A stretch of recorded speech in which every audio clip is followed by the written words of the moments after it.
Prince Harry has been locked in a bitter battle with the British press for some time now. So how tragic would it be if he was to receive just £500 for his troubles? Mirror Group newspapers, who Harry is suing, has told the High Court that the Prince should receive just £500 in compensation because he was not a victim of phone hacking, and the true purpose of his case was to further his personal crusade to reform the British press.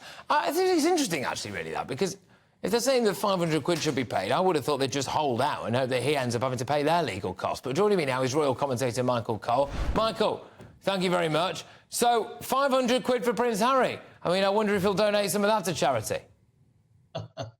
Good afternoon, Patrick. Yeah, I think £500 is a little bit high. As you know, because I was with you at the time, I read every single word of the Prince's testimony when he came here to give evidence. And I have to say that throughout those 2 days, no evidence was adduced to prove that he had been hacked. And a civil case is decided on the basic of probabilities. Was it more likely or less likely that he was hacked? But it relies on proof, and proof there was none. I actually was hacked. I was hacked by two people who worked for the News of the World, now defunct, and they went to jail. It was a nasty little episode, but it's done and dusted. I really was hacked. It's horrible, but we get on with it. Now, it doesn't seem that he was hacked, according to the Daily Mirror Group's King's Counsel. He said, and he made the point very clearly, that this was all part of a crusade. Nothing to do with the Mirror Group specifically, but Mirror Group was included in his crusade, as you said, against the British press, his self-appointed role to clean up the British press. Well, you know, the thing is, the Sussexes, Prince Harry and his wife Meghan, they do want publicity, but they want publicity on their terms. And I'm afraid it doesn't work like that, because we believe in free speech. We're exercising it at the moment. We believe in a free press. We're exercising that in the media at the moment. And with that comes criticism as well as praise. They don't think it works that way, but I'm afraid it does. And with regard to the press and the people set in office above them, well, a cat can look at a king, and a cat can look at a prince, and then a cat can mew or a cat can purr. That's how it works. But Prince Harry and his wife don't seem to realise that. No, indeed. And that just seemed to be quite an interesting interjection from the Mirror Group today, doesn't it? Just saying that they want to potentially say that he should be given £500.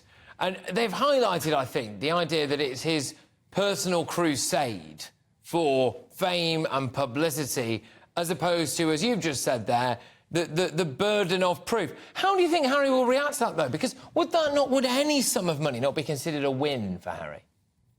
Well, let me just say, and you probably know this, Patrick, in fact, I know you know, I mean, these KCs, they don't clear their throat for less than £500 per hour. They work for thousands. So this is a derisory sum that is suggested by the King's Counsel representing the Mirror Group newspapers. And Prince Harry, unless he's completely silly, will realise that it's an insulting suggestion.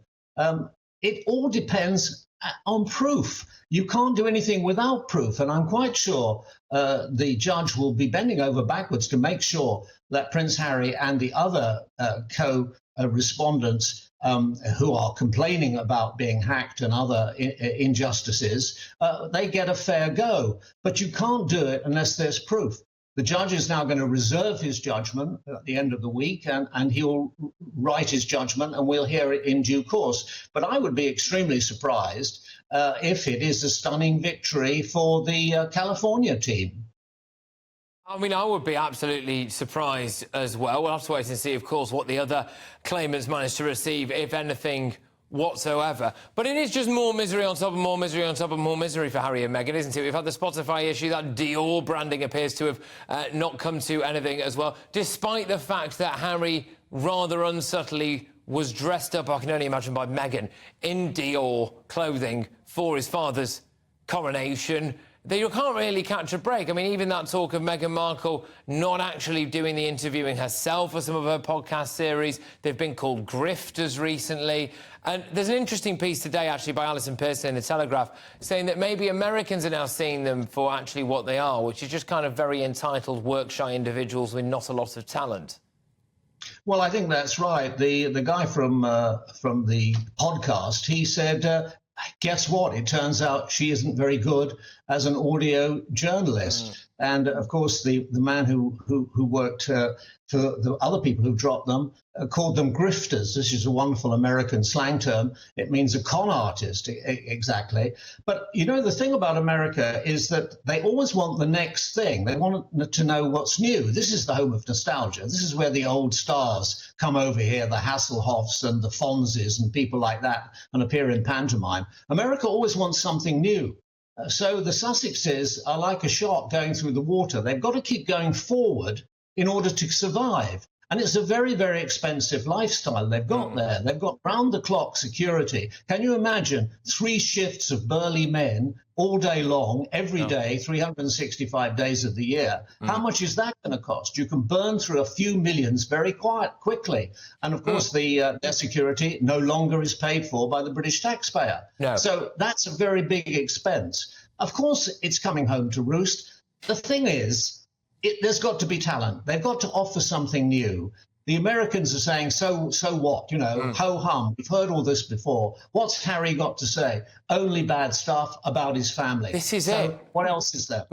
But this is really interesting as well, because I think it ties into something just more generally, actually, which is you've got to have some kind of positive vision. You've got to have some kind of solutions in life. People do not just like campaigns driven entirely on misery. People don't like politicians who deal entirely in misery. People want someone forward-looking with something, not someone who sits there crying about their own life when, as well, most people would look at those lives and say, I would trade my own for that. I tell you who definitely would trade it, actually. Some of the people I'm going to be talking about next. Michael, thank you very much. Always an honour and a privilege, my good man. Until next time, Royal commentator Michael Cole.